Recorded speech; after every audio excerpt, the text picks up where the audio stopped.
Today, we find that man has many achievements to his credit. His intellect is constantly probing into the secrets of nature on earth as well as in the outer space. His search has gained for him certain valuable facts, applying which he has been trying to make his life pleasant. He is inventing new means of getting comfort and avoiding misery. Through technological advancement, he has created a sort of global unity by way of increased mutual communication. Also, he has acquired speed in working by the help of machines. He has created volumes of literature on diverse subjects to quench his intellectual thirst.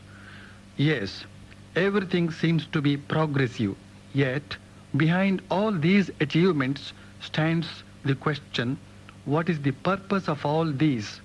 If we say that comfort or pleasure is the aim, then the question arises, has it been achieved? The obvious answer will be no. Swami Vivekananda says, a spring of infinite power is coiled up and is residing in this little body of man, and that spring is spreading itself. This process is the history of man, of religion, civilization, and progress. So, all these achievements that we see are the manifestations of the unfolding of that great power hidden in us. But we may ask, where is it leading us? Manifestation of power alone cannot explain the destiny of humanity. For are we not seeing the harm done by this power? Intellect, which has created wonderful comforts for man, is also threatening his very existence. Though global life has become united through communications, real unity and harmony are totally non-existent. Man's passions are increasing. His wants as well as worries are multiplying. So, along with the manifestation of power, there must be something else which decides the destiny of humanity. What is that? It is the gigantic willpower produced by character. As is the character, so is the will, and so also is the power manifested by that will. Hence, character is the impetus for our actions. If character is not well formed, the power is misused. But the well-developed character can bring benediction to mankind at large. Now, how is this character to be built up? By properly channelizing the power which is unfolding within us. And this character leads us to our destiny. In other words, the destiny of humanity lies in seeking that which makes us men of character. In order to live in peace and harmony, what we need most is character. Building up our character is the whole purpose of life. And what do we get by this character? It is freedom, knowledge, and joy of inner self or Atma. This is what we can infer from the lives of great men of character. Swami Vivekananda explains thus, the goal of mankind is knowledge. Pleasure is not the goal of man, but knowledge. Pleasure and happiness come to an end. It is a mistake to suppose that pleasure is the goal. The cause of all the miseries in this world is that men foolishly think pleasure to be the ideal to strive for. This knowledge again is inherent in man. Like fire in a piece of flint, knowledge exists in the mind. In many cases, it is not uncovered, but remains covered. The man from whom this veil is being lifted is the more knowing man. The man upon whom it lies thick is ignorant. And the man from whom it has entirely gone is all-knowing. The Upanishads speak of this knowledge as that by knowing which all else is known, and this has been declared as self-knowledge, to know our Godhood.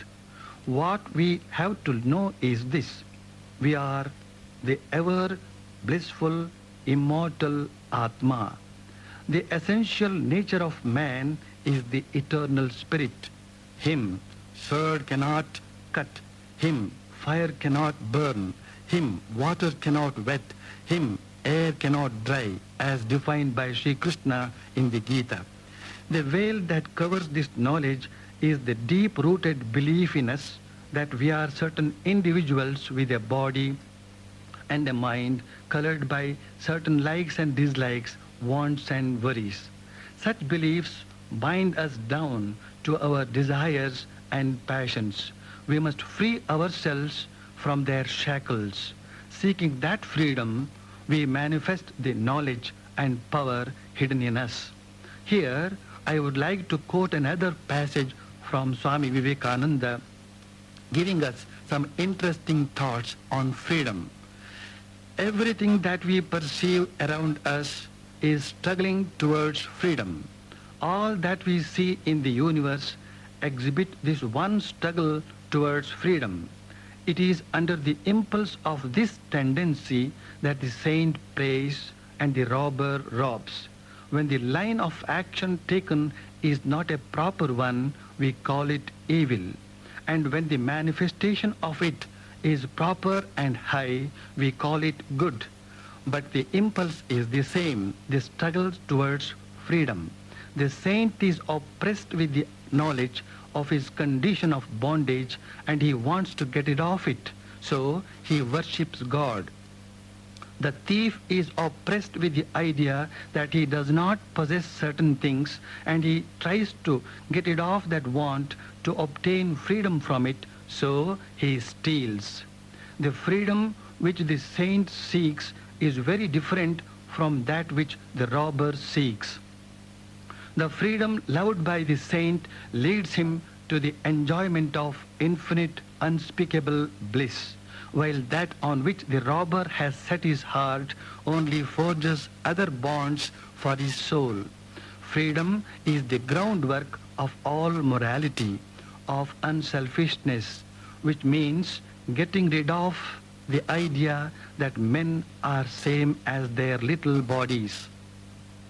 In this beautiful and thoughtful passage, we find a definite direction to the destiny of humanity. To achieve that, we must seek not freedom to exercise our wants, but seek freedom from all wants. Not freedom of passions, but freedom from all passions. A question may arise here: should we not seek a comfortable living? Should we not have science and technology? Certainly, we need not do away with science and technology, but we must blend them to our main purpose. With their help, let us get rid of our physical needs. That is, let us utilize them to keep good health, to get nutritious food, to avoid unnecessary waste of time and energy. The energy and time thus saved are to be utilized for higher purposes. In fact, some of the modern thinkers of the West who are engaged in the study of human destiny opine that with the advancement in computer technology and the like, man will be able to save much of his time for higher aspirations. But man has missed this point. He is merely engaged in multiplying his wants. We should understand that our needs can be satisfied, but never the greed. We must also know that the real satisfaction lies in realizing our true nature. The knowledge about our true nature has already been given to us.